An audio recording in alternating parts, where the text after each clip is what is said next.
That's the one to use. Yeah, it always feels delayed on our end. I don't know if you hear that. So it's literally all up to you, Randy. It always is. Yeah. Oh, man. Just want to talk shit. I have no basis for it at all, but drinking some apple wine and some beer. Is that what you're drinking right now? Yeah, this apple wine's like 18% though. It's pretty heavy duty. It's good stuff.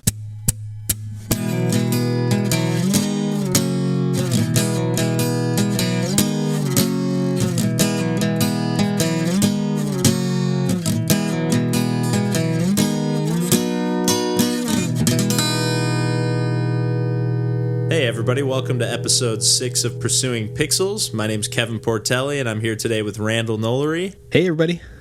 And DJ Mandolini. Hey, that's me.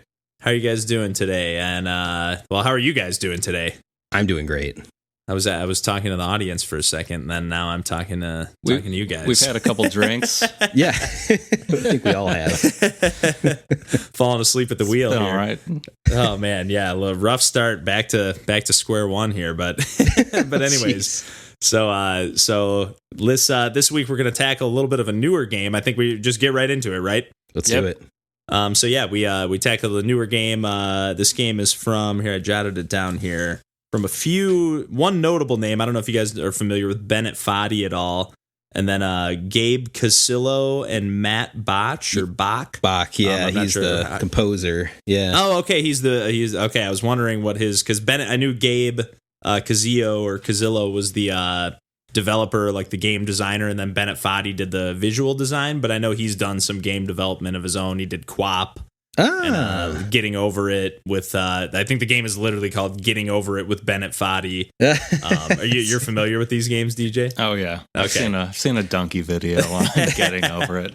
Yeah, they're pretty nuts. That's funny. So yeah, once I saw his name was attached to this game, it definitely gave it some just like, oh, I'm a little curious. I want to know what's up. So anyways, the name of the game is Ape Out. I kind of forgot to mention that, I think, but it's the newest, one of the newer releases from Devolver Digital, and I think we all are coming into this game fresh, right? The last few games some of us have played them before, but first time for everybody. Totally blind, completely fresh. Yep. Okay, sweet. Well, I've been loving this game so far, but Randall, why don't you take the lead here and just do a little bit of a brief description summary or sure. What you've been thinking so far. Yeah. So besides being published by Devolver Digital, I thought it was really interesting that this game was it helped come to fruition from the Indie Fund, which I kind of got into a Google search hole around Indie Fund. It's just a collective of backers and some previously successful indie folks kind of funneling their money to vote on projects to help greenlight and help some of these indie developers get their games off the floor. So I thought, that's really cool. Just wanted to note that too. Yeah, I was actually unaware of that. Yeah.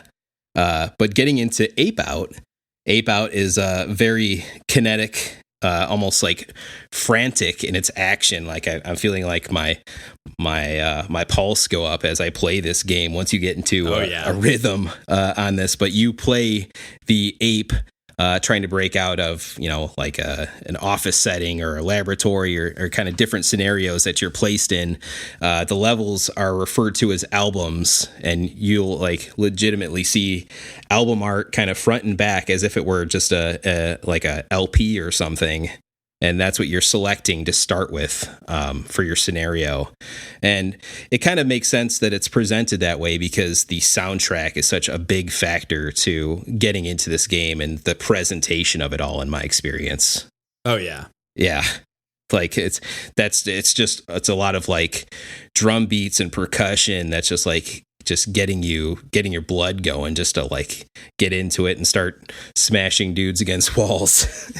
and it's really responsive, right? It seems like it's usually the first person that you kill on the map. It seems like there's a big cymbal crash, and then the song really gets going. Yep. Once that happens, and then it's there's no turning back. It's just once you slam somebody against a wall, it's you've been alert, or they've been alerted of your presence, and you just gotta try to find a way out. That's a good point too. They definitely crafted that opening where like you're stuck in this box, and that's the only way you're getting out is by just smashing the shit out of that first guy that's in front of you against a wall, and he turns into a bloody pulp. You go from there. Yeah. I mean, even in that opening scene, when you kill your first guys, there'll be a freeze frame and they'll present like the opening credits, like yeah, that was great. Yeah, they'll freeze on like each of the names as you're killing people. They did that really well. I forgot about that actually. Yeah, but that was a great like opening. Like I was like, oh, this is going to be an experience as soon as I got through the first like opening sequence of the game. Yes. Yeah, it was like not even is like the music such a great part of this, but like I found that a lot of the visuals were, I don't know, just as important. Yeah. Like, I don't know, going through like every level as they present the name of the level, like it's always presented in a very unique but like eye-grabbing way. Yeah, like it'll be on the floor or something, or on a wall, or it'll just pop in a certain order, or yeah, they're almost like old like Saul Bass, like Alfred Hitchcock movie title. Yeah, not quite that expressive, but like they're like really like animated, the way they pop up, and really like, especially if you do happen to like beat a few levels or like tracks the way that they are, like, in the relation to the albums. If you beat a few levels in a row, it kind of like you just get in this flow of like one track after another. Yeah. And like it just feels great the way the presentation. And I also, not only just aesthetically, but I do like how, again, I think we mentioned that it's like from a top down perspective. But there are some levels where you're going like kind of indoors and outdoors, and like the way that the visuals are, like, I don't know how to explain it, but they're like sort of like the walls will like go up and kind of obscure your views. Yeah. Of like the insides of buildings and out, but it's like it's a little more than that. I don't know quite how to describe it, but like I really like how you can't really cheese the system, because you're always going to be, your vision is more blocked than it would be in a typical top down game. Yeah, because it's not perfectly top down. There is a slight angle, and so that causes it some being like a little obscure. Obstruction. Yeah. And then I think it's in that second album of levels where it gets like quite dark, and that even more just obscures your vision and your ability to kind of go around corners without having a shotgun to the face, as soon as you turn that corner accidentally. Yeah, and I don't know if you've gotten to some of the later levels, will actually like the lights will go out and you can only really see the enemies by like the flashlights that they're holding or whatnot. And again, there's all different types of enemies. There's enemies that with machine guns, and as soon as you grab them, they're going to start firing their weapon, whether it's just like one shot with a rifle or a shotgun blast. And then you can kind of use them as like a human shield after that. And then like some of them you can see have armor on them. Some of the enemies have like, they explode when you slam them against a wall. So if you're using those enemies as a human shield, you're gonna take the one hit kill. Normally you can take 3 hits. But if you get hit by an explosion, it's instant death. Right. So I really like the interplay of like, you got to know which enemy to, they're kind of either color coded, or you can just kind of tell by like their body armor, right, which type of enemy they are. And you really got to know, okay, there's like 5 enemies coming up. I got to grab the guy with the machine gun, or else I got no chance here. Or I got to shove these 3 guys out of the way and grab the shotgun guy and try to blast them all. I don't know. I like you said, the word kinetic was like a perfect descriptor of this game. And one of the things that I jotted down, I really get the feeling of like almost like I'm like running back a kickoff in a football. Like when I played Madden, it's like you're kind of like weaving through the defense, and that's a good example. And it just feels, it gets that same kind of rush of like looking for the openings and looking for the opportunities. That's a good comparison. And I really like the juxtaposition between like there's kind of 2 different modes in this game to me. There's like the kind of narrow corridor hallway modes where you're just kind of sprinting and just like, I tend to do less of the grabbing mechanic. You can either grab enemies or push them, essentially is it, right? Yeah. And you tend to like, in those situations, I'm just sprinting down the halls and looking for the best passage and shoving people out of the way. And then you get into the open segments and you kind of got to play a little more cautiously and use your surroundings and the environment to, block. I really have been having more fun with this game. Probably the most fun I've had with anything since Octahedron. So. Man. Yeah. I mean, for a game, with very simple mechanics and not a huge amount of different enemies, they do a good job with the level layout to vary it up quite a bit. Right. Yeah. Even in that second level where there's like snipers across the way, and in then the you windows. like run across the crosswalk, and you're in the other building, and you're like taking out the snipers, and like just little stuff like that. So I'm just having a blast. I'm getting close to the end, I think. So I think I'm about halfway through, but gameplay wise, you basically you can push guys off, which if you push them and they run into a wall, they explode. But if they don't, they just kind of push further back into the level. You can grab guys, and when you do, they take that shot in a direction that you can kind of aim them like twin stick it, but with a little bit of, it's definitely not like 100% accurate. Like you're getting some leeway, like some resistance from the guard, essentially, Right. Or if you rip a metal door off, you can kind of use that to block or throw, or you can pick up a body part to throw, but you're also very slow when you have anything picked up. Yeah. And I think that's the extent of mostly your gameplay options, besides, moving in a direction that kind of becomes a run naturally, if I'm correct.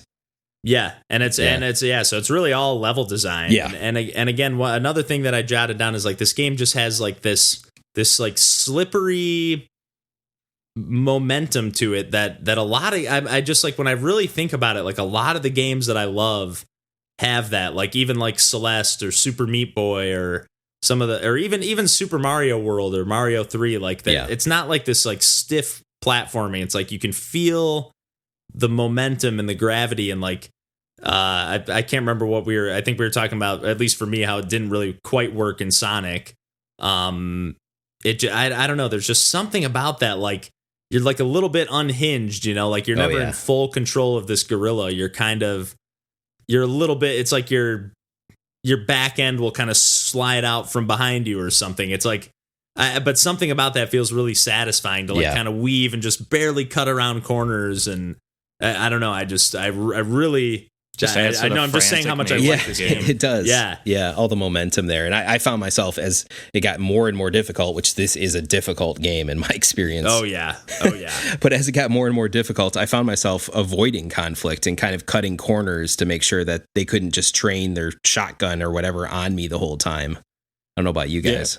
Yeah. I mean, I'd say my initial instinct when I was getting started with this was to just kill everybody, but then it was just like, I can outrun all of these guys, so might as well just play it safe and just get away from them.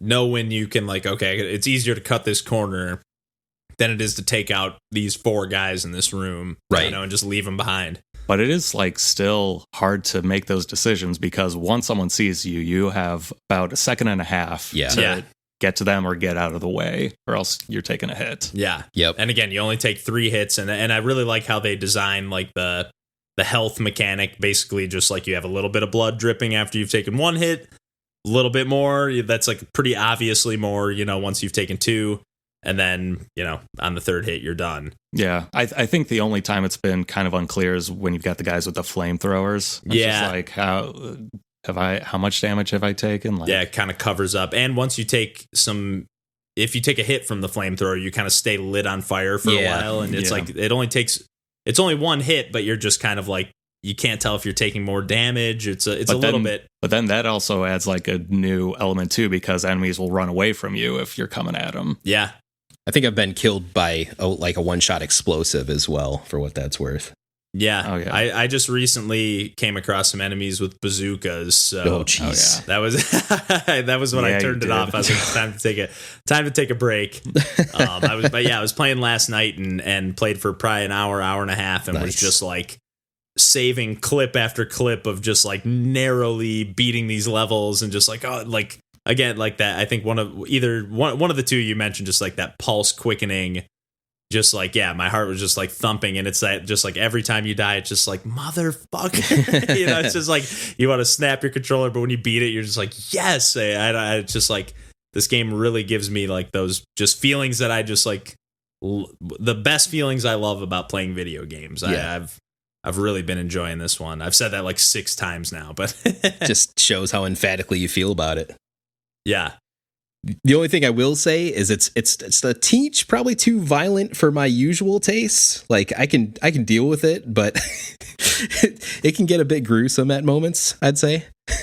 Yeah, I wouldn't mind if there was just like a little bit less blood splatter. Yeah. It's really the only thing that, and it's, you know, it's abstract enough to where it's not in your face in that regard, but I know what you mean. But it's visceral though. It's like a visceral violence, which makes sense. I mean, you're an ape. That's it at least feels people. better that you're an ape. Yeah. It would feel much worse if you're playing as a human. Yeah. And a lot of people have compared this game to Hotline Miami. Yeah. Which is not wrong, but it's I feel like it's a little bit unfair because I feel like this game is bringing a lot more to the table than just being it's Hotline Miami, except you're playing as a gorilla. You know, I do think it's adding like even just that like grappling mechanic of grabbing enemies. It just is doing so much with that alone that it's feels like it's writing it off a little bit to just call it like a clone of that game. Right. Well, I mean, like the fact that, you know, ranged attack is barely a thing you have in this game. Whereas with Hotline Miami, you just get a gun and you have it. And you can approach the level completely differently. Yeah, that's a good point. Yeah. And those games are based around, you have to clear the whole level. And that's the objective. Oh, I didn't know that. Whereas this is, you have to, you know, get the fuck out. Yep. Just get out. Interesting. Get to the I green. don't remember that from Hotline Miami having to clear the whole room. Interesting. I'm pretty sure it has been. It's been a years, long time. Yeah, I haven't played it since like talking on my ass PlayStation 3. Yeah. Well, does anybody else have anything to add about Ape Out, or can we wrap it up there? Or I mean, I'll just say I beat this, and you know, each album, as you were saying, they take like 20 to 30 minutes. I found. Yeah, the first one was even a little shorter. I think the first one only took me about 10 or 12. There you go. And then after that, about 20 or 30. So yeah, it only takes like a couple hours to beat this game. And I was like, okay, let's go hard mode. And there's a hard mode for every album, or yeah, that's cool. And there's also arcade mode for every album too. Have you tried that out? What's that about?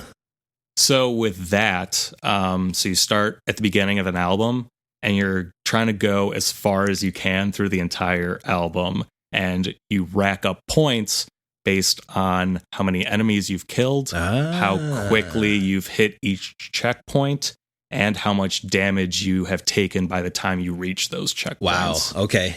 Interesting. I just wrote it off as being like a mode that was just going to be like permadeath. You know, you have to beat the whole album without dying once, you know? I mean, in a sense, that's what you're trying to do. But I like that there's like another layer of like a scoring system on top of that. That's cool. And another like cool visual thing that they did, you know, relating to those blood splatters that you guys hate. When you kill an enemy, killing an enemy in their blood splatter, you will see what your current points are at. Okay. Like it'll be like blood is everywhere surrounding those numbers. So it's like kind of like negative space. Okay. That's what Randy wants to get rewarded for all that blood that he's splattering away. That's right. Fulfill my bloodlust. Yeah. Oh man. The hard mode is also like pretty, I mean, obviously intense. Yeah, what's different about that so the layouts of the levels themselves, like, you know, the walls and everything, like that's the same. But there's a lot more enemies, and they introduce a lot of the harder enemies earlier on. Like in the first album, there were guys with flamethrowers. Oh geez. Okay. But this game is procedurally generated, right? Yes. The levels? Okay, because that's one thing we forgot to mention too. And I think that's another thing that really lends to the... Well, number one, it's a rare for a game to use procedural generation, at least to my knowledge, but that isn't a roguelike. So, but it really uses that to great effect, because you can't... It's the same general layout of each map or of each album or of each track on the album or whatever. But it just... It keeps you on your toes at all times. You can't just say, I'm going to go this way. You have to kind of wing it every time. Right. And that is part of what makes this game experience so great. It would have to be that way. Like doing it memorizing it would be just a really shallow Right. experience. You just get, once you memorize it, that's the game. Where like I feel like I can keep playing this game, especially with that added hard mode and arcade mode. If I really feel compelled to like, man, I'm feeling like I'm really mastering these mechanics. I want to see how far. Do you know if there's like leaderboards or anything like that? Or? None that I've noticed. I don't think there's I don't think there are either. I didn't notice any online feature for the game or anything. So that does remind talking about the levels in general does remind me that I thought it was a cool touch when you die that it shows you your path kind of through that area and how far you were or how close you were to getting to that next green door to go on to the next track.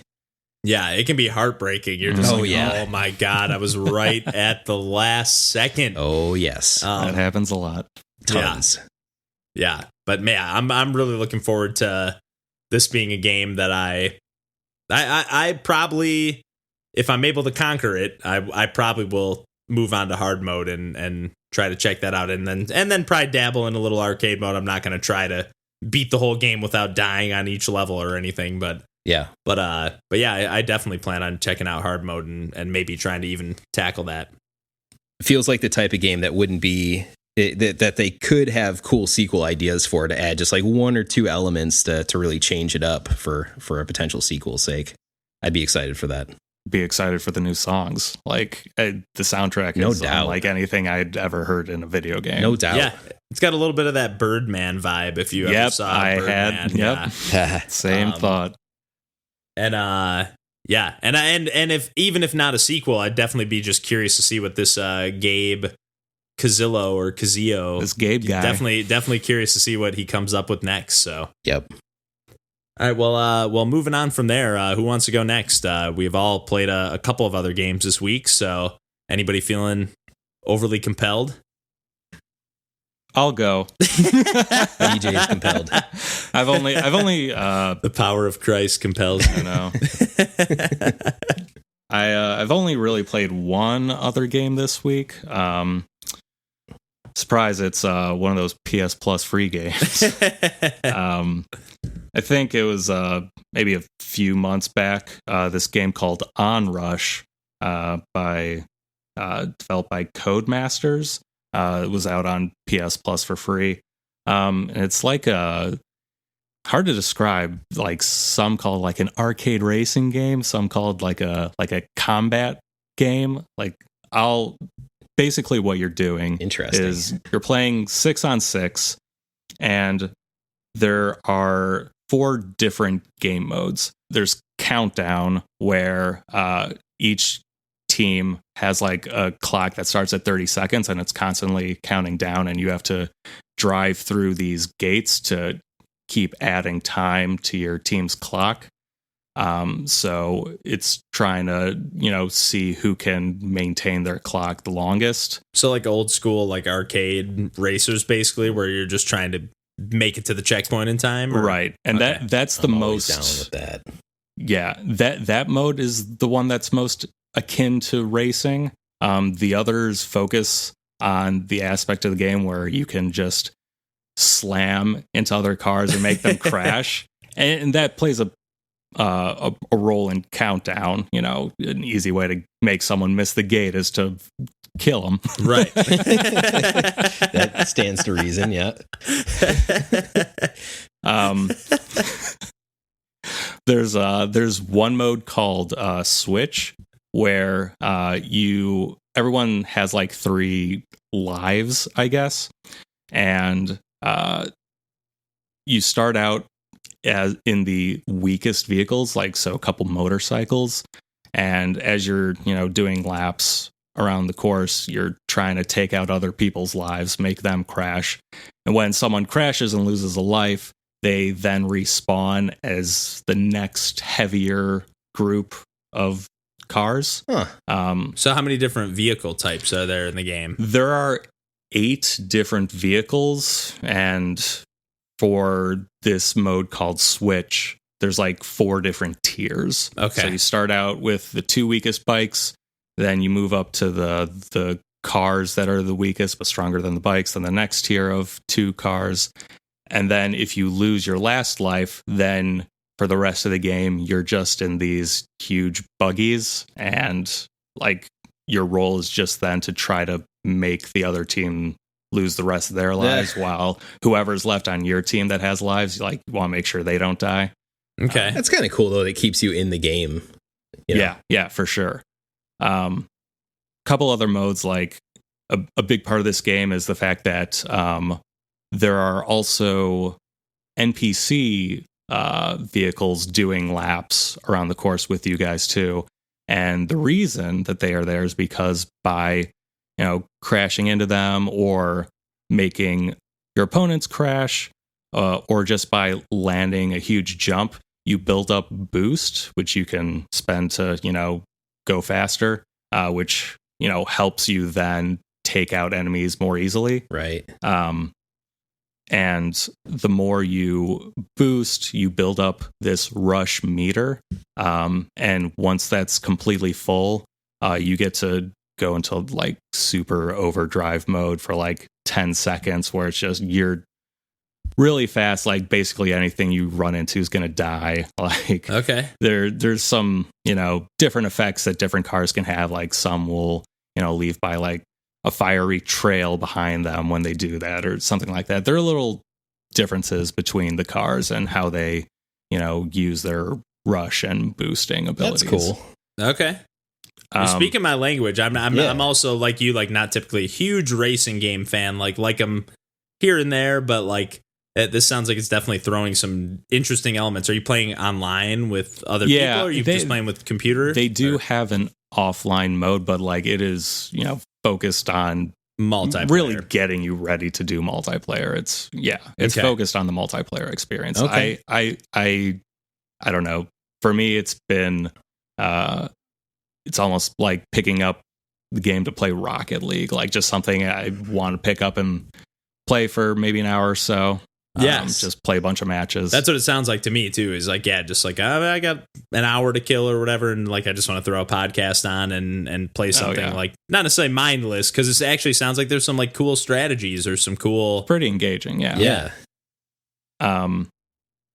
Oh man, I got derailed. I was explaining Overdrive, that mode. I'm sorry, everybody. No, I'm sorry for interrupting. No, you're good. So with Overdrive, the focus is on having your team use the most boost. And like spending a certain amount of boost gives your team a certain amount of points. And the longer you are continually using boost, like the more it racks up, like it puts on like a multiplier if you've been holding it for this long and this long. So it's you gotta time out like when you're gonna start to burn your boost off, like because you want to make sure you have enough stored up already so that you can like earn those multipliers. And then the last one is Lockdown, which is kind of a King of the Hill type game mode where there's this kind of like zone that's highlighted that is moving along with the cars throughout the laps, and your team wants to have get into that zone and have the majority claim on it for 5 consecutive seconds, and that'll like give you guys a point. And I think it's like best of, or like first team to get 6 captures or something like that. And so it's another way in which the aggression becomes a huge factor in this game, because just a bunch of cars trying to get into this small zone and hold on to it for a decent amount of time. 5 seconds of like how many cars have to be in the zone to capture. It just has to be the majority. Like you would just have to have the majority. So if you were the only car in it, you could capture on your team and no one else was in. Okay, right, gotcha. But once I thought you meant the majority of your team. If there's 8 people, you got to have 5 people in there. Like that was like, that's crazy, depending on how fast it's moving and stuff. No, but you could have like 2 of your team and 1 of the other team, and you would still. You just have to. Your team has to be the majority. That's so like in most like first person shooter capture the flag. As long as you have the more players in the zone, it like is ticking up. Okay, right. That's cool though. That's and you said you just have to capture it or hold it for 5 seconds, and then you get a point, just like a solitary point. You get a point, and then a new zone will appear, and it's first to 6 captures, I'm pretty sure. Maybe the point requirements differ slightly based on the track or something. Yeah. That's cool though. This game sounds pretty fun. I know I tend to keep up with the PlayStation Plus stuff, so I know I have it on my PlayStation 4 somewhere. So yeah, I'm bummed. I don't think I grabbed this, but this sounds like right up my alley. I'm gonna have to check this out. And it's just like traditional like 3D racer, you know? Like, is there anything notable about the style or the graphics or the vibe of the game, or is it just pretty? Is it realistic? Is it kind of futuristic? Is it a realistic setting? Okay. I'd say it's like your standard racing game graphics, I guess. Yeah. Like nothing noteworthy of like, it's like neon or it's like this or it's. No, not so much. More Dead Space. More Dead Air. Dead Space Extraction. I'll have to extract that Dead Space. I want to play that game too. Is that a Wii? Is that a Wii game? Yeah. Ooh. It's more like an on rails. Oh, that's going to completely derail us. No, I won't go. That's there. Okay. Whatever. No, I was. It's like an on like arcade shooter. It's like it is. Yeah, that's why I bought it back in the day. Light gun shooter. Yeah, I think I have it too. So we could do that next week. Oh, Wii light gun shooters. Don't get me going on those. I love those games, man. They are a good time. But yeah, back to let me try to get us back on track. a nice place for us to edit this back in. Yeah. But yeah, like in general, I'd say I've put a good amount of hours into this. Definitely burned through a good amount of podcast episodes playing this game, and I don't know. It's a great time killing game. Something to be said for that. Yeah, I mean that's a lot of time when I'm looking for it. To be honest, like this week I've. Like Ape Out, I felt like I was like, okay, I got to really dedicate time to this because like you said, I really want to soak in this soundtrack and like just the overall. As soon as I played through that opening sequence, it was like, this is going to be an experience. I can't just play a podcast while I'm playing this game. So, right. It was like a little more, I was looking for something to kind of play on the side that I could just kind of like a Rocket League type game. So it's cool to have a few other things to throw into the mix. So I'm definitely going to look into this one. Yeah. I mean, at times I will delete Rocket League if I get concerned I'm playing too much of it. And then this becomes the obvious backup. Yeah, definitely. Get your fix from this one. Oh yeah. And how does it feel like? How's the sense of speed feel? Because that's definitely something in a racing game that if it's not done right, if you don't feel like you're going fast, I mean, I have a hard time having a good time. There's a ton of like you get boost a lot during the game, so you're constant you're pretty often you're boosting, and that gives you like a huge sense of speed. And then once you go into like that rush mode, that like ultimate mode, once you've built up enough boost, then it's like you really gotta like you're so dangerous, but you gotta also make sure like, oh, I better not crash this like. Yeah. So there is like it is fast almost to a fault, like almost to where you're like out of control. Yeah. That sounds awesome. Yeah. Yeah. Definitely take a look at this one, Kevin. You too, Randall. I know. I might just straight up buy this game. Well, I've got a couple, and I actually played another game with DJ, so I'll table that for a little bit later. But I'm gonna dive into one real quick before we toss the ball your way, Randall. If that's sounds good. Okay. Yeah, go for it. But I played a little bit of Freedom Planet, which sort of in response to what we played last week, which was Sonic Mania. I know Freedom Planet came out. It's a little bit older of a game. I know when it came to Switch, I was super pumped because I had never picked it up and was like, oh, I kind of forgot about this game. But it's at least a few years old at this point. But it was sort of like a spiritual successor to Sonic before 2014. 2014. Thanks. Yep. And this is from Galaxy Trail Games, and they just kind of, from what I understand, it was just kind of like, hey, the Sonic team can't seem to figure it out, so we're just going to make our own Sonic game. But there's a little more to it than that, or at least for everything, I shouldn't say all, but a lot of the things that didn't work for me in most Sonic games, including Sonic Mania, even though that did clean up some of the rough edges for me.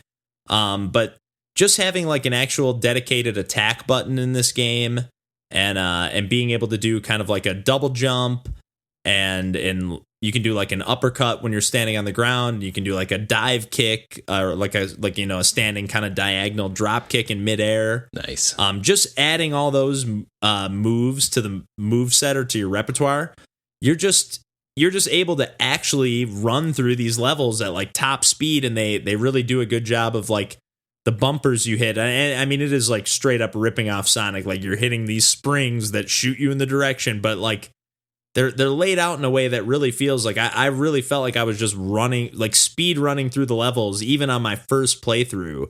Where Sonic, I never get that feeling with those games. So I've only played the first 2 levels of Freedom Planet, and there's 3 different characters. I've only played as Lilac, which is, or it's Lila or Lilac. I think it's Lilac. I think that's right. Yeah. She is a purple character, so or a lilac character. So yep. That would stand to reason, but but yeah, I would imagine all the other characters have a slightly different move set. It looked like one of them was locked off at the beginning, but yeah, just all that added to it, and like just not to steal your word, Randall, but it just had that kinetic flow to. I was just in a really good rhythm, and just was. What I honestly will probably never play Sonic Mania again after playing this game. Like there's just no reason. This game blows any Sonic game I've ever played out of the water. And again, this is coming from somebody who's not a fan of Sonic games, but this is trying to do what Sonic does, or at least take the things that at least on the surface seem interesting to me about Sonic. And it's actually succeeding at a lot of those things. And the boss battles, I just finished up, like right when DJ got here, I was finishing up the second level boss battle, and it was like intense. Like and just, you know, you have a health bar, you don't have the stupid ring health system. It just, everything that I didn't like about Sonic, and again, not to hyperbolize, but almost everything that I didn't like about Sonic Mania, this game filled those voids and polished off those edges. It helped. The momentum feels a little bit better. If you get moving at a quicker speed, a lot quicker. Your 0 to 60 is a lot quicker. And yeah, I just think this game just outclasses every Sonic game that's ever been made, even just after playing 2 levels. I can't say that it stands up throughout the whole game, but I'm looking forward to playing some more of this game. Nice. I like the style of this game too. It's visually cool. Yeah, and it really has like a Genesis, or maybe slightly beyond that, maybe, but it really has that kind of Sega, 1632-bit era style to it. So yeah, I'd say this would be firmly like a Saturn type of game, pretty easily. Plus widescreen. It's a pretty game. Yeah, and it's I believe they're working on a sequel as well, if I'm not mistaken. I think you're right. So yeah. I'm really, now that I've actually finally played this game, I'm kind of mad that I've slept on it for so long. And you also forgot to mention that you have like when you hit the R trigger, you get like a super speed dash again, at least with the Lilac character, like where you kind of ball up for a second and just like dash, and you have a meter that's just constantly charging for you to do your double jump or your uppercut. And it charges pretty quickly, so you can do this dash relatively frequently, but you can do it midair. You can, like, while you're jumping, you can do it at like an upward diagonal angle and like bounce off the walls and like go up these tiny, tight corridors to get to secret areas.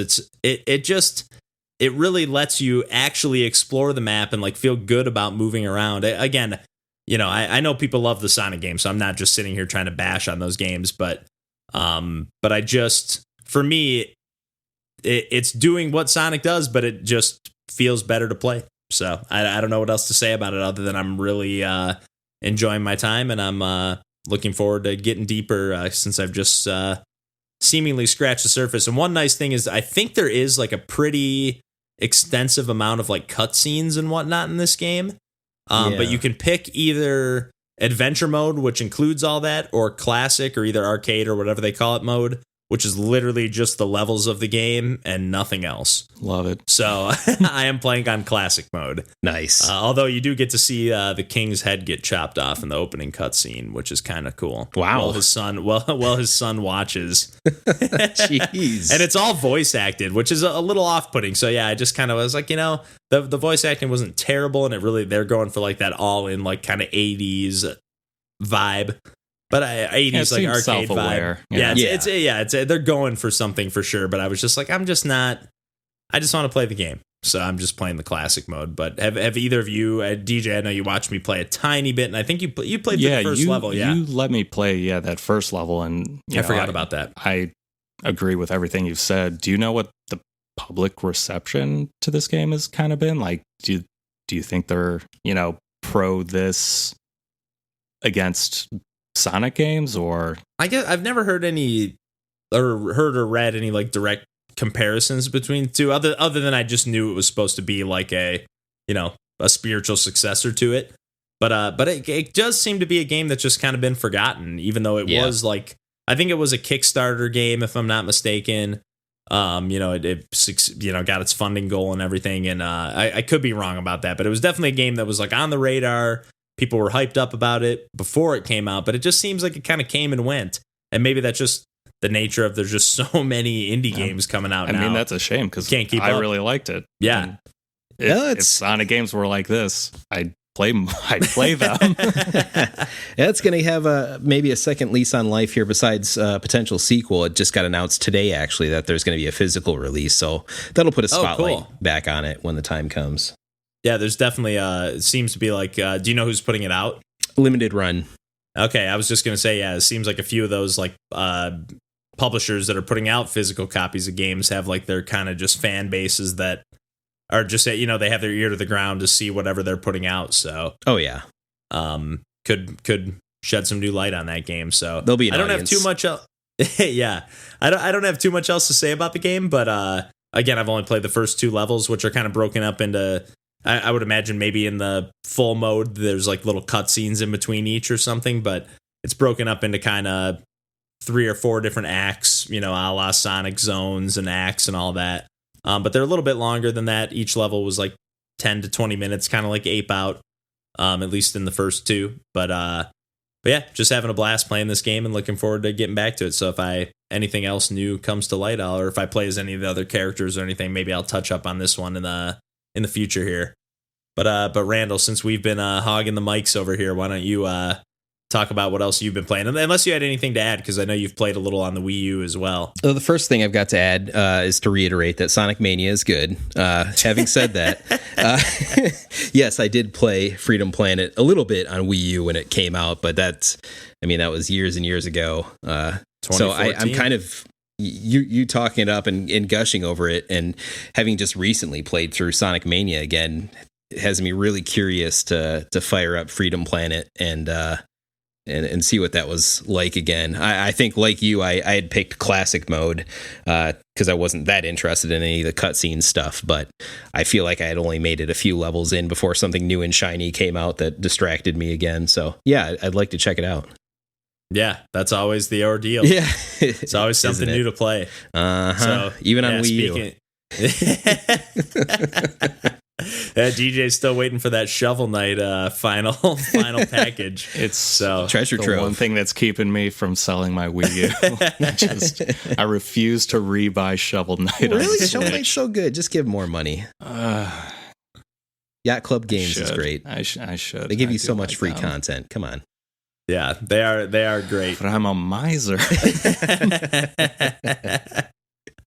Oh man. Well. Anyways, yeah, Randall, why don't you talk about some other stuff you've been playing this week? Miser J. So the other thing that I put some time into was no pun there. You can just say J at the end of anything, and it's automatically a joke. Miserlini. I love it. Yeah, that's true. DJ Miserlini could totally work too. Yeah.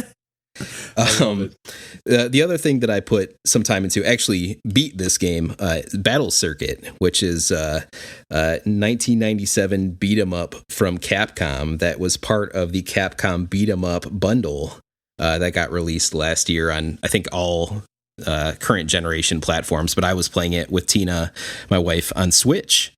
And this is a game that had never been released before on any of the consoles that were available at the time, which is kind of sad, but that happened a lot during those days in the mid 90s for whatever reason.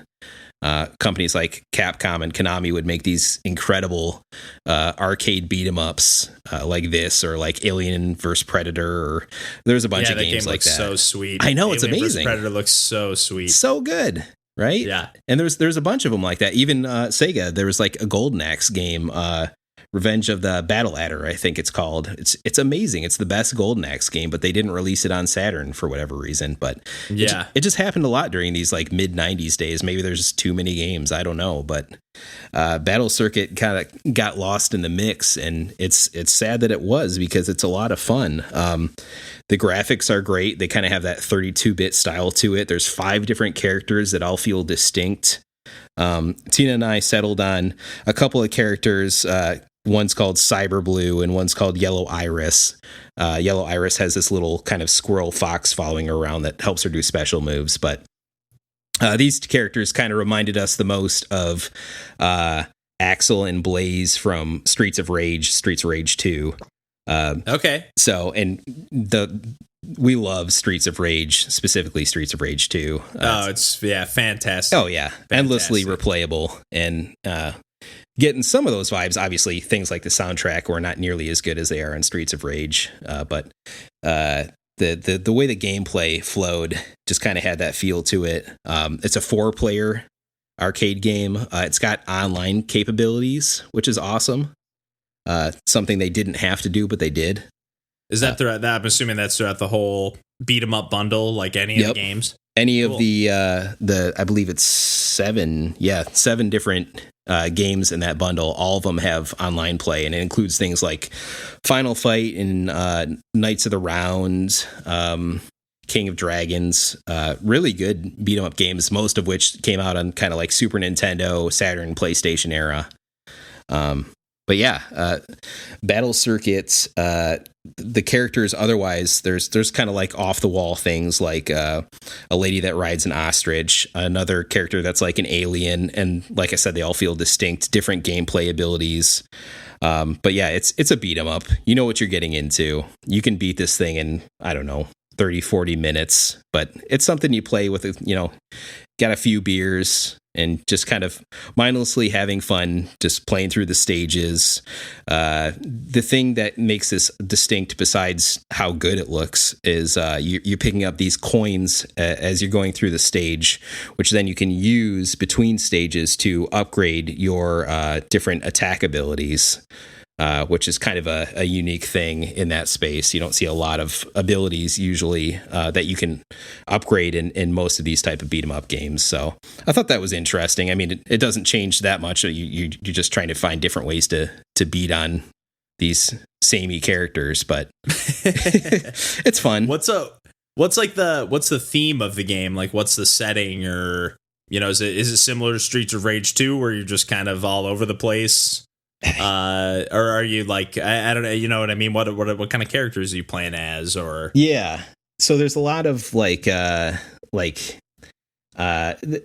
alien motif stuff, different weird creatures that you're beating up on that look like, I don't know, like raptor type of characters with armor on them, and like just a lot of different bizarre kind of Japanese type of things out of left field that, that's not me, so that's the enemy, so let's beat on it, and coins will pop out, and then we'll keep the screen moving. It's just, you know what you're getting into. Just get the go arrow to pop up, and you got it.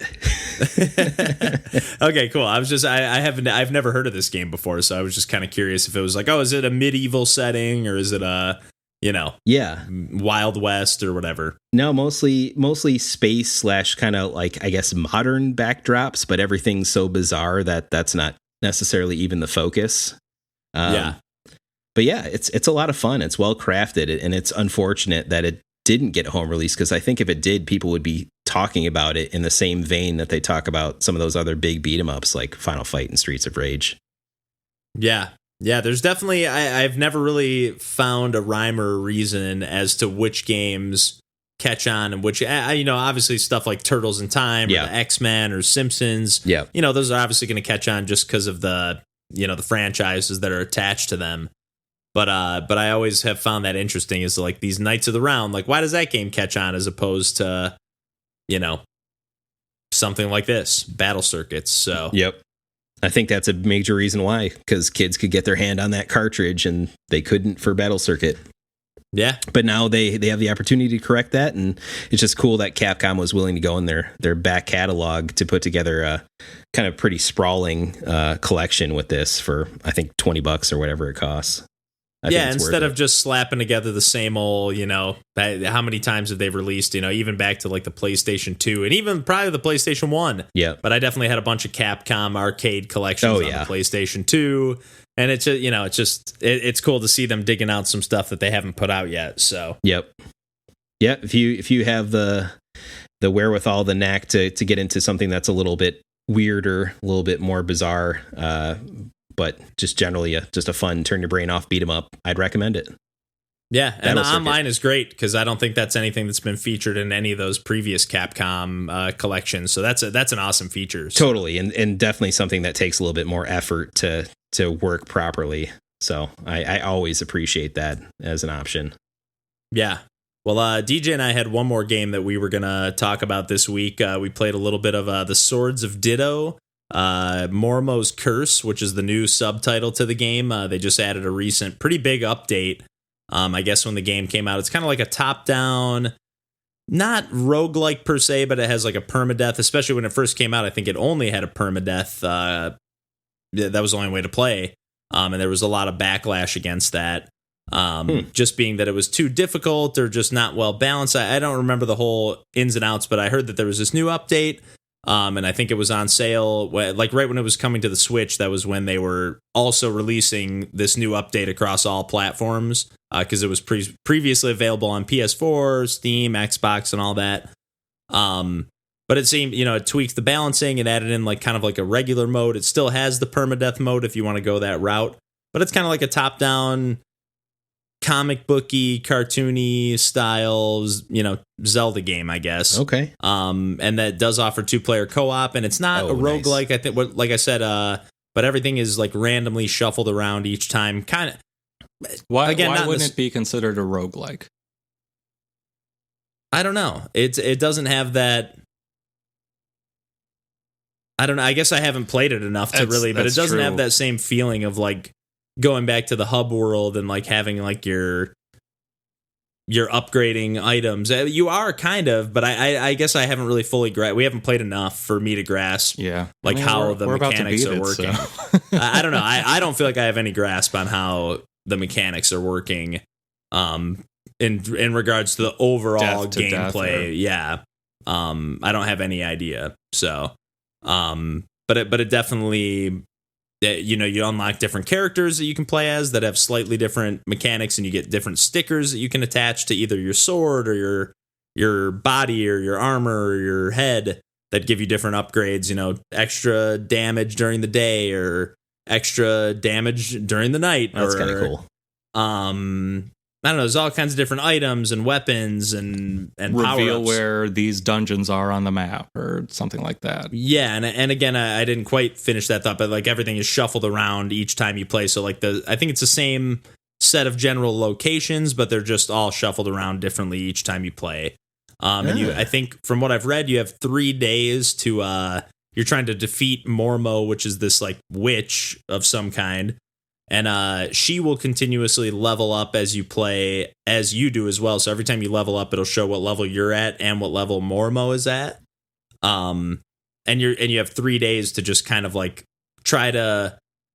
You can like, I think they call them anchors or something like that. But you can basically go to all these other dungeons and try to defeat these dungeons to then weaken Mormo for when you battle her later.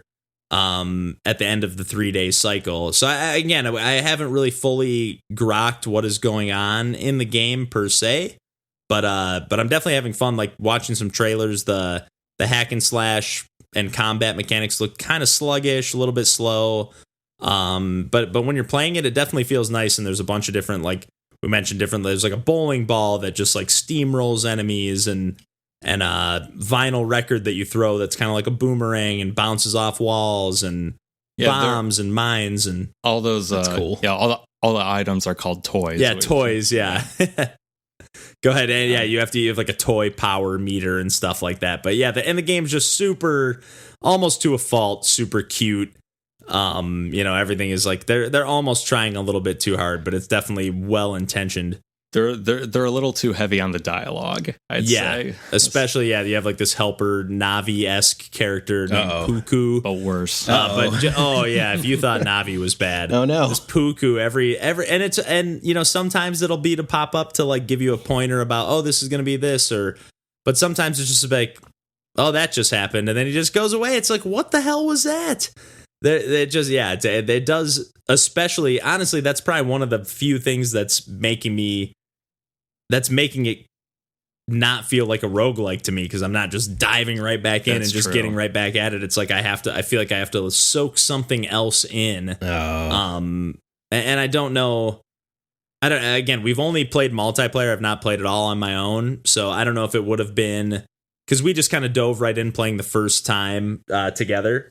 And we were just kind of like, just winging it, skipping through dialogue and breezing through, because we just wanted to get to the co-op part of the game, right, and get through the tutorial. So maybe that wasn't the best the best plan to first starting the game, but yeah, regardless of still being kind of not 100% sure what's going on, where DJ and I are probably a couple hours into a playthrough and like hacking our way through. We've cleared, I think, 2 of the 4 or 5 dungeons that there are, and a good chunk of the map. So we're a pretty solid run, even despite not, at least for me. I don't want to speak for you, DJ, but I feel like I'm a little, not lost, but I do feel like I'm a little clueless, because I don't want to read all the text. Yeah, I mean, I feel like there is a lot that we are maybe missing, but at the same time, I think it's not going to stop us from beating the game. Yeah. If that makes sense. Yeah.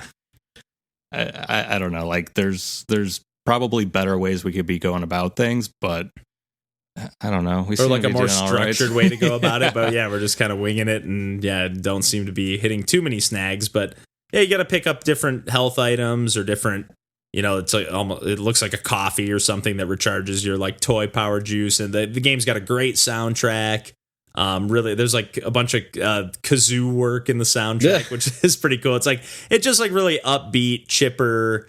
I'm trying to think of a good comparison for the art style, but I can't really think of one. But it's just like really cartoony and comic book, like kind of like Adventure Time esque, or some not quite as like Adventure Time has some elements of it that are kind of like gross out looking or something like that. This is definitely just like Steven very like, Universe. More like Steven Universe. Just really bright, really colorful, really coloring book, comic book. Just a really cool game. I've definitely been enjoying it, and curious to dig more into it, and especially with this like permadeath mode. Like I was mentioning to DJ, I could definitely see myself going back to this one, like especially if I've beaten it, or if I just kind of feel like I have my head kind of wrapped around it, just like we actually know what's going on. Yeah, that helps. Like throw it on permadeath mode and like put on some podcasts once I, even though I do like the music and I like the tone and the vibe of the game. Once I kind of feel like I've soaked that in, it seems like it'd be the perfect game to just like, I can play this, be engaged. It's not quite as mindless as something like Rocket League, but it's not necessarily as competitive as something as Rocket League. I can kick back and play this, even though it is still pretty tough. So, and to be fair, like us not knowing what's going on, I don't think is really the game's fault. That's more us, breezing through. We don't like to read when we're playing our games, okay? Well, especially when co-op, you just want to like dive in and start playing my games. I mean, I feel like I can typically tell when it's like, okay, this is important to read, and this is something that's just like a tertiary character telling me some lore that I couldn't care less about, Yeah. Right. But this game, it's like because I don't know how much of it is a roguelike and how much of it is how invested should I be in this run of this game, or should I just know that I'm going to die this time around, and that's a little bit of a disconnect, because I feel like we gave the opening tutorial itself a pretty fair shake, and like don't really feel like I got a good grasp on what is at stake in a run. You know, what do you get to keep your money? Do you get to keep your weapons and items? I didn't feel like that was explained very well. Yeah, maybe how we does skipped one over it, run but I don't. impact another run? Like that is unclear. Right, and there is sort of like a hub world setup sort of thing. Not hub world, but like you spawn in the graveyard every time. Like every time you play, it's 100 years after the previous. So like the town, that's kind of explains why the town's all different or why the world's all different. So, it's definitely a cool game and definitely one I'm looking forward to going back to playing some more, both single player and multiplayer. And they handle the multiplayer really well. I mean, like I like how we have shared inventory, like shared experience, shared gold. I like that aspect. Like it's, you're not fighting over items. It feels like truly cooperative. It doesn't feel like you're like, oh man, we got this cool new item. Okay, who gets to use it? Yeah. It's like, oh yeah, sweet. We both get to have extra damage during the daytime now. Right. It definitely, I do like that as well. The one thing I think they maybe dropped the ball a little bit on was the co-op aspect in the dungeons. Because we were doing one of the dungeons earlier and they were like, oh, it's all going to be based around this item that you just got. And, it was about, bouncing this item around a room. But with multiple people, you're able to kind of bypass that. You can just kind of trigger the switch with your sword with one person and have the other person kind of run through the room. Yeah, it seemed like the puzzles don't really work as they were maybe intended, and maybe or there's not like specifically co-op designed puzzles or something like that. Yeah, that maybe would have been something to consider, but I'm just being greedy. No, but that's a good point. I mean, if you're going to add a co-op mechanic to the game, you might as well make sure it plays well or accommodates that in some way. And especially some way more than just saying, oh, just give the enemies more health, If the game doesn't warrant co-op, even though we've been having a good time, I'm not trying to say that this game doesn't warrant having co-op, but if it doesn't, then maybe reevaluate that, Just that little touch where if someone dies, to bring them back, you give them a hug. Yeah, that is great. You just give them a hug and then it takes half your health away. Oh, it's like Toe Jam and back Earl to them. Yeah. So it's great. Hug me. It actually does have a little bit of a Toe Jam and Earl vibe in the like art style as well, I would say. Oh, nice. And even in like the pace of like how fast you move. Like I said, like when I was watching the trailers and stuff, I was like, oh, it looks like this game's a little slow, but again, when you're playing it definitely feels like nice and chunky when you're like knocking out enemies. Like it feels like you're wrecking shop. It feels good. It feels good to take some people out. So nice. And there's just like some cool enemies. Like there was like these like Texas Chainsaw Massacre looking guys like chasing after you, but they're like cutesy looking, so they're like friendly. It almost sounded like they were making like the chainsaw noises with their mouth, like like it has like that kind of vibe. It's got a lot of charm. It's definitely like one of the items you can get is like a kick me sign, and it's just like a classic prank. You can just like stick it to an enemy, and I guess like the other enemies attack them. Or we never bought that item, but. Just like it's just got that kind of style and humor and kind of doesn't take itself very seriously other than the overabundance of dialogue. Right. But yeah, other than that, definitely recommend what I've been playing so far. I feel a little weird recommending it, being that I feel like I'm still figuring it out, but enjoying what I'm playing so far. And despite, the minor gripes we have, we're still excited to keep going with it, so I think that's what's important. Oh yeah, put, at least probably 4 or 5 hours in already, so definitely played a good chunk. So nice. Curious to see what else this game has in store. Yeah. Did you want to talk about NBA 2K at all, Randy? Only the fact that it was $3 whole, so I grabbed me some NBA 2K19 during the recording of this, it's also the NBA Finals, so I think that's a topical reason why they're selling this for $3. Okay, so this is I thought you were going back to the one you've been playing like in the past, so you got a new one. Okay. I bought a new one. I'm sorry to just gloss over NBA here. $3 whole, yes. So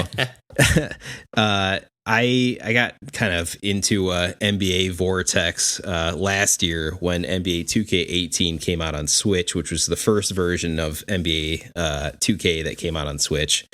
I'm somebody that's, I get into sports games from time to time, but by no means am I someone that buys every year. I definitely took a pretty huge break off of sports games, all things considered, but I always liked how the 2K games played. Rest in peace, NFL 2K5, even to this day. T.O. Yeah, that's what I'm saying. Right there on the cover, you could probably still get that game for $5. It's awesome. Look it up. Yeah, but for more than 2K19. Oh yeah, easily. Hey, it's worth it. It's a great game. Play it on the original Xbox, but NBA 2K18, I probably legitimately played at least 120 hours of, like, no joke. Jesus. Yeah, and that's probably like one mode, this My Team mode, which gets into nefarious things like trading card packs for retro players that you had some fondness for 15 years ago on your Detroit Pistons team. Things of that nature. But you get to kind of be the general manager and player, so it kind of sucks you in from a couple different perspectives. But yeah, that being said, I played the crap out of that. I had my time with it. It has its glitches, which kind of put me off from buying the new version immediately. But then this is $3. It's full 4K Xbox One X enhanced, so I couldn't pass on that. So I'm having a good time just playing in the regular exhibition mode. Playing some Raptors versus Warriors. Obviously, playing as the Raptors. Yeah, good man. Yes. Definitely. Well, they play that defensive style, just like my 04 Pistons. Oh, yeah. Detroit basketball. Absolutely. Baby. Detroit basketball. Yes. Hopefully the Supersonics can come back to Seattle someday. But yeah, no, enjoying my time. Definitely feels just as good, just as fluid. It's a really sound, like, dense basketball experience. It's definitely going for the simulation approach, which I appreciate. But it's definitely has a high learning curve on the front side. But once you get all the buttons down and the combination of factors of, like, how player momentum works and shots and, how you do these different things, it can suck you in pretty quickly with its kind of fluid back and forth, like, real basketball approach. So. Nice. Have they fixed some of that wonkiness that you were talking about in the previous version? If you played enough to feel like you, because I know the first, like, wave, like, of Switch sports games were just kind of like, oh shit, the Switch is popular. Pretty much. we gotta put these games out because people are gonna buy them. But definitely. But I think, do you feel like they took this time to really hone this in for the system or for the platform, or does it still feel kind of similar? It's hard to say because this is little apples and oranges since I'm playing on Xbox now, and I have a feeling. Oh, that's right. The Xbox and PS4 are definitely more like lead platforms for these type of games than the Switch is. Right. I think the Switch had like a kind of a secondary developer helping to port it to Switch. Is the way that it felt, to the point where, like, I'd be playing a game on Switch and I'd be up by 10 with like 2 minutes left, and I'm like feeling so great about, like, all this achievements I'm gonna unlock, and I can move on to the next classic team and get these new card packs, and then all of a sudden the game freezes, all of the players disappear, and it's just the basketball in midair. And I can pause and quit, but I can't do anything to get the game moving again. And I'm like, that happened multiple times. Okay, yeah. And I'm like, okay, so you haven't experienced anything like that on Xbox just yet. No. Xbox runs without a hitch. So, beautiful. Another good reason to do that. And so, yeah. And it shows off, like, the full graphical capability of those games, which is kind of a selling point. So, happy to have the new version. Do they still do anything crazy? Like, I know they did a couple times where they got, like, Spike Lee or like a couple other, like, the guy who directed Ryan Coogler, I think is his name, the guy who did Creed. Yeah. And I think that's his name. I'm not 100% sure, but sounds I know right. they had a few different people that kind of direct the story mode or the career mode. Yep. And that's still a thing about that. That's still in there. Yep. And in this one, yeah, which I'll probably check out too. It like you start off as like a not even, G League player, just like a dude that didn't get drafted, and you have to go to apparently China to kind of get picked up on a team there and kind of work your way up through the different leagues until you can make your way on an NBA squad. And there's kind of it's not just playing the games. There's a whole story element, and there's kind of a light RPG element where your stats are increasing in these different buckets of, your how good you are at shooting versus your stamina versus your speed, yada, yada. So, yeah, I'll probably check that out at some point as well. See what that's all about. Nice. $3. Come on. Yeah, $3. Yeah, I feel like you can't beat that. Like, like even if you just play it one time with a friend who comes over and you have a decent time, it's I've already gotten $3 of value. I played the just the regular exhibition mode just a few times. I'm like, yep, totally happy, having a good time. Yeah, yep. Nice. I think it's $3 on PS4 too, for what it's worth right now. I might have to look into that because $3 is. I don't know. I used to. It's been a long time since I've really played a sports game in that regard. But yeah, me and my brother used to play Madden all the time. Yeah. We'd play the NHL. Oh yeah, the EA NHL games and but pretty much all of them. We played NBA Live. We never got too into the 2K stuff for whatever reason, but I would definitely this definitely piques a small interest, even though I don't follow basketball on any serious level or anything. NBA 2K is definitely the lead platform for your real basketball sim these days, that's for sure. And they definitely know that nostalgia is a powerful drug. So there'll be classic, all-time and classic teams available for each one of the franchises. Okay. That's definitely always a selling point because I haven't followed basketball for about a decade, but if I can be my 04 Pistons, like you said, it's like, okay, if I can give me my Rip Hamilton, my Ben Wallace, I'm in. I'm in. You can. Rasheed Wallace. Yeah. Well, Rasheed is not available, unfortunately, but the other players, yeah. I think it's is he MJ style holding out? So. He's player 99. Rasheed wants to get paid for him to be his likeness to be an NBA 2K. What a joke! What a joke! Him and Tayshaun are not available in the OFAR team. Are you serious? Yeah, they got to start Darko and Corliss Williamson instead of those guys. And Lord knows they were not starting. That's crazy. Yeah, Darko was definitely not starting. Yeah, God, he never even played. Well, anyways, that's probably enough basketball. Yeah, I got us into the NBA despite weeds. It being the folks. finals right now. But and I think potentially the final game is on right now, right? Hopefully it's the final game. There's going to be one more game. Oh, are you kidding me? It's already over. Hey, it's been a great series. You heard it here first on Pursuing Pixels. That's right. It's 3-2. Come here for all of your Raptors NBA over info. Golden State. Yeah. Well, anyways, I think we could probably move on to what we're gonna talk about next week if you guys are good with that. Yeah, please do. Cool. So next week we're gonna move on to another slightly slower pace, although I don't think it's like any kind of cakewalk game or anything like that. But it's another top-down game. It's called Blossom Tales: The Sleeping King. And it's looks like it's as much of an homage to Link to the Past or any of these top-down Zelda games as you can get. Oh yeah, without getting a copyright strike. Yeah, I mean it's like some of the music that was playing in the trailer and some of the just visual style. Like it does look like a little more. Again, not to keep using your word, Randall, but it looks a little more kinetic. Like it looked like there was more action going on. Again, this was just in the trailer, but it just looked like a little more reactive. Like in Zelda, you're kind of running through or Link to the Past or whatever, you're kind of running through a lot of open fields and here's a little patch of enemies or here's a little, but this looked like it was like a lot more, or the boss battles looked like they were a little more intense or like these kind of giant Yeah. I mean, I guess it would be more appropriate to compare this to A Link Between Worlds than A Link to the Past. I've never played it, so I'm in the same boat, unfortunately. Come on, you guys. It's in hey, play games. It's on my shelf. I bought the game. I own the game as well.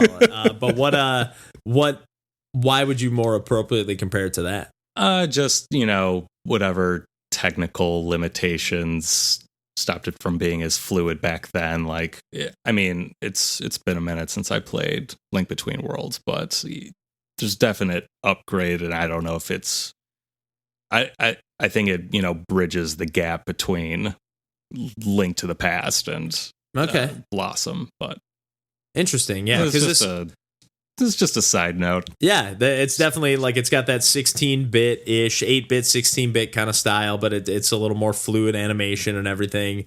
But yeah, it just looks like a cool world. I don't know. It caught my eye. It's been on my eye for a long time. It's on sale right now on the eShop. So we all decided to take the plunge on that one. I'll always take another Zelda like.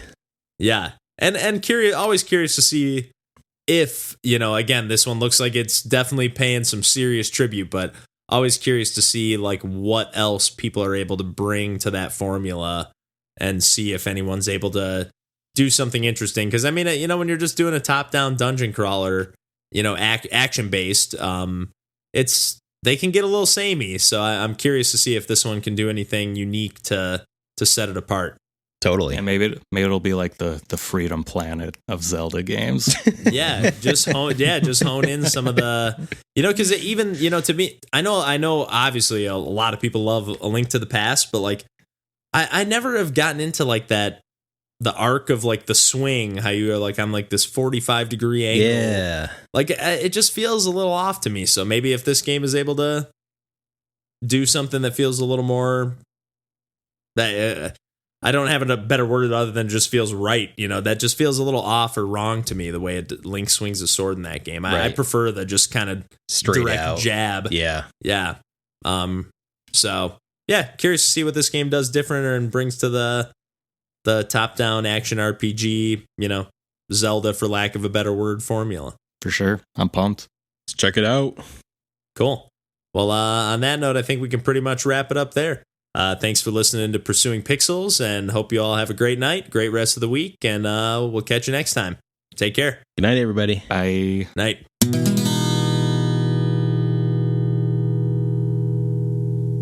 Do y'all got Dragon Quest Builders? I don't. Okay. My buddy John does. Could borrow it from him. I mean, I feel very directionless in terms of where to go for the next week. So, and I don't have, I don't have any preference one way or the other. We could do just lead this horse to to whiskey.